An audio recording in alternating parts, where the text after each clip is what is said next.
Hi అండి, welcome to Durga Bhavani YouTube channel. ఇవాళ మీకు గోరుచిక్కుడుకాయలు బంగాళదుంపతో కర్రీ చేసి చూపిస్తానండి.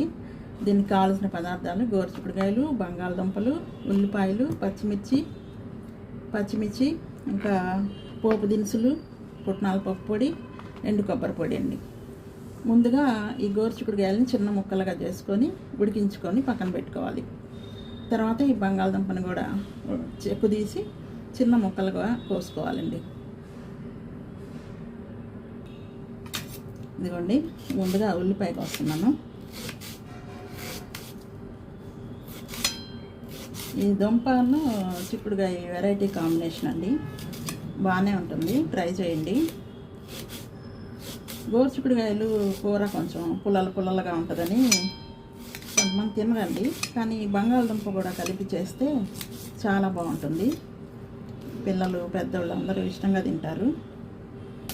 ఇదిగోండి, ఉల్లిపాయ కోసుకున్నాను. ఇప్పుడు పచ్చిమిర్చి, ఇందులో పుట్నాల పప్పు పొడి కంపల్సరీగా వేయాలండి, లేకపోతే కూర అంత పుల్లలుగానే అనిపిస్తుంది నిజంగానే. ఇప్పుడు పొడి, ఎండు కొబ్బరి పొడి వేస్తే అదొక టేస్ట్ వస్తుంది. ఇప్పుడు దుంపని చిన్న ముక్కలుగా కోసుకోవాలి, ఎందుకంటే గోరుచిక్కుడుకాయని చిన్న ముక్కలుగా కోసాం కదండి, అందుకని చెప్పి ఇది కూడా చిన్న ముక్కలుగా కోస్తే కూర బాగుంటుంది.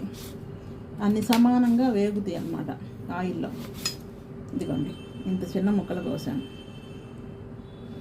ఇంత చిన్న ముక్కలు కోసుకొని చక్కగా ఆయిల్లో వేపుకుంటే బాగా ఏగుది చిక్కుడుకాయ ముక్కలు, దుంపల ముక్కలు. దుంపకూర ఇష్టపడిన వాళ్ళు ఎవరు ఉండరు కదండి, అందుకని చెప్పి ఈ గోరుచిక్కుడుకాయ ఇలాంటి కూరల్లో వేస్తే ఆ చిక్కుడుకాయ కూర తినని వాళ్ళు కూడా దుంప ఉంటే తింటారనమాట. ఇదొక వెరైటీ కాంబినేషన్, ట్రై చేయండి మీరు కూడా. తొందరగా అయిపోతుంది, ఎక్కువ టైం కూడా పట్టదు, ఫాస్ట్గా చేసేసుకోవచ్చు. ఇదిగోండి, ఇట్లా చాలా చిన్న ముక్కలు కోసుకోవాలి, అప్పుడే తొందరగా ఉడుకుతుంది. గోరుచిక్కుడుకాయని కూడా కుక్కర్లో పెట్టానండి.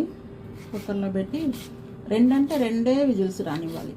ఎక్కువ రానిస్తే మళ్ళీ ఎక్కువ ఉడికిపోయి పేస్ట్ లాగా అయిపోద్ది. అందుకని చెప్పి రెండు విజిల్స్ రానిచ్చి కట్టేయాలి కుక్కర్ని. ఇదిగోండి, దుంపలు చిన్న ముక్కలు కోసాను. ఇప్పుడు ఇదిగోండి, గోరుచిక్కుడుకాయని ఉడికించాను, ఇట్లాగా చక్కగా మెత్తగా ఉడికిపోయింది. ఇదిగోండి, చూడండి ఎంత చిన్న ముక్కలుగా కోసాను. ఈ సైజు ఉండాలి ముక్కలన్నీ. అలాగే దుంప ముక్కలు కూడా ఈ సైజులోనే ఉండాలి. దుంపలు కూడా కొద్దిగా సాల్ట్ వేసి ఉడికించాను. ఇప్పుడు ఈ వాటర్ అన్ని వంపేసుకుందాం. ఇప్పుడు స్టవ్ మీద బాండీ పెట్టుకొని ఆయిల్ వేసుకుందామండి. ఇదిగోండి, గ్రౌండ్ నట్ ఆయిల్, ప్యూర్ అండి, ఆర్గానిక్. అదిగోండి, ఆయిల్ వేసాను. ఇప్పుడు తాలింపు గింజలు వేసుకుందాం.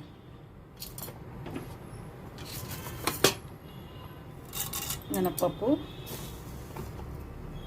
ఆవాలు, జీలకర్ర అవి ఎగుతూ ఉంటాయి. కరివేపాకు కోసుకొచ్చుకుందాం పదండి.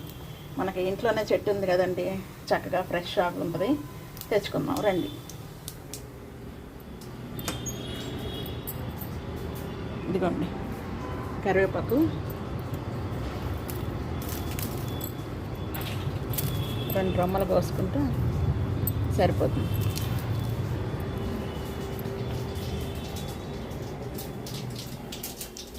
ఇదిగోండి, తాలింపు వేగిపోయింది. ఇప్పుడు కరివేపాకు వేసాను. తర్వాత వెంటనే ఉల్లిపాయలు వేయాలి. ఉల్లిపాయలు వేసి కొంచెం వేగనివ్వాలి. ఇదిగోండి,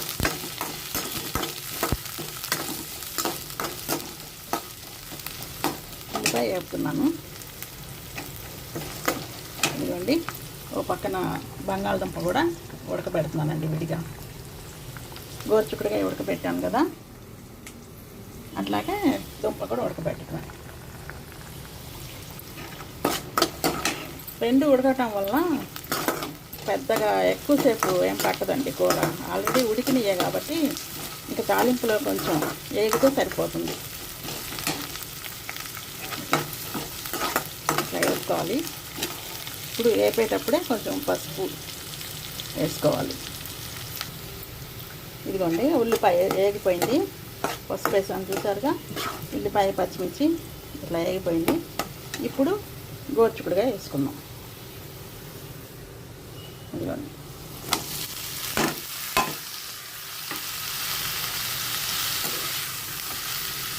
ఇది ఉడికిపోయింది కాబట్టి కొంచెం నీరు ఉంటుంది కదండి, ఆ నీరంతా పోయేదాకా వేపుకోవాలి.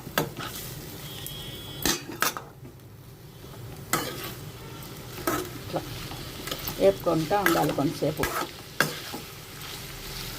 ఈలోపు మన దుంప కూడా ఉడికిపోతుంది. అప్పుడు దుంప కూడా కూరలో వేసేయాలి.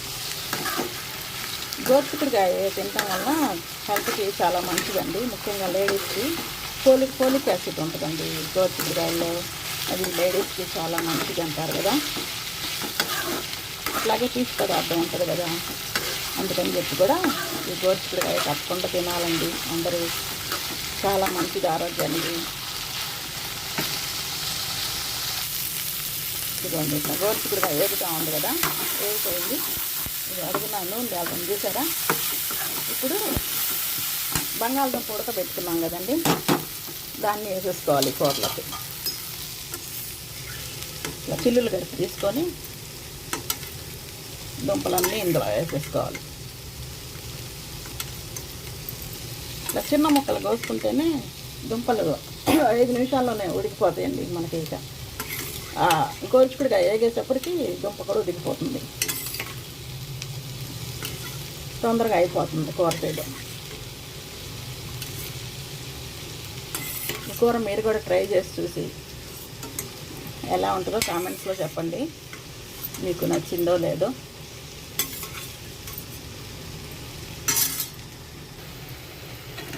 ఇదిగోండి ఇట్లా దుంప వేసినాక మళ్ళీ ఇట్లా చక్కగా కలుపుకోవాలి.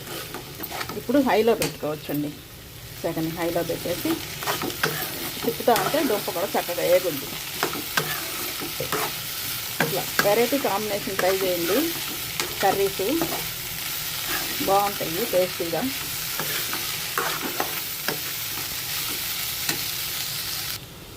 ఇదిగోండి ఇట్లా వేగుతూ ఉన్నాయి. ఇంకా వేగినట్టే అండి, ఆల్మోస్ట్ అయిపోయింది కర్రీ. ఇదిగోండి ఇట్లా వేగినాయి. ముందే 2 విడివిడిగా ఉడకబెట్టుకొని ఇట్లా కర్రీ చేసుకుంటే తొందరగా అయిపోద్ది మనకి. ఇదిగోండి ఇప్పుడు నేను ఆల్రెడీ ఉడికించేటప్పుడు సాల్ట్ వేసానని చెప్పా కదండి, కొంచెం సరి చూసుకొని కొంచెం కావాలనుకుంటే వేసుకోవచ్చు. ఇదిగోండి కొంచెం పట్టుద్ది. అట్లాగే కారం కూడా వేసుకోవాలి ఇప్పుడే. ఇదిగోండి కారం. ఇదిగోండి కారం కూడా వేసుకొని బాగా కలుపుకోవాలి. పచ్చిమిర్చి కూడా వేసాను కదా. ఇదిగోండి కారం కొంచెం వేస్తున్నాను. కారం కూడా వేసుకున్నాక కొంచెంసేపు తిప్పుకోవాలి బాగా కలిసేటట్టుగా. కాసేపు సిమ్లో కాసేపు హైలో పెట్టి తిప్పుతూ ఉండండి. ఒకేసారి హైలో పెట్టి తిప్పినా మాడిపోద్ది. పూర్తిగా సిమ్లో పెట్టినా కూర ఎప్పుడుకో అవుతుంది. అందుకని చెప్పి కాస్త అటు ఇటుగా మీడియం సగలో అట్లా పెట్టుకుంటూ కర్రీ వండండి, బాగుంటుంది. ఇప్పుడు అయిపోయింది కదండి కర్రీ. ఇప్పుడు ఏం చేస్తాను అంటే లాస్ట్లో పుట్నాల పప్పు పొడి వేస్తున్నాను. ఇదిగోండి పుట్నాల పప్పు, ఉప్పు, కారం, జీలకర్ర కలిపి చేశాను అనమాట, మిక్సీ వేసాను. ఇది వేస్తేనే ఈ కూరకి రుచి అండి. ఇది తర్వాత దానిపైన మళ్ళీ ఎండు కొబ్బరి పొడి.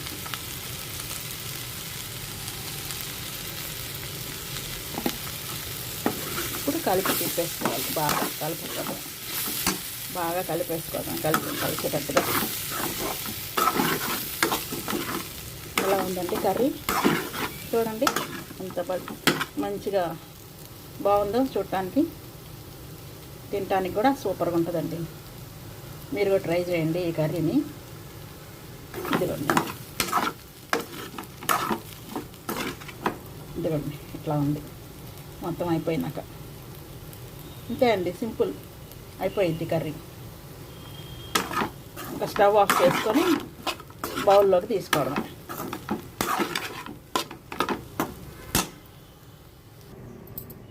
ఇదిగోండి మన గోరుచిక్కుడుకాయ బంగాళదుంప కర్రీ రెడీ. ఇదిగోండి ఇట్లా ఉంది ఆఖరి. మీకు కూడా నచ్చుద్దని అనుకుంటున్నాను. ట్రై చేయండి. ఉంటానండి. బాయ్.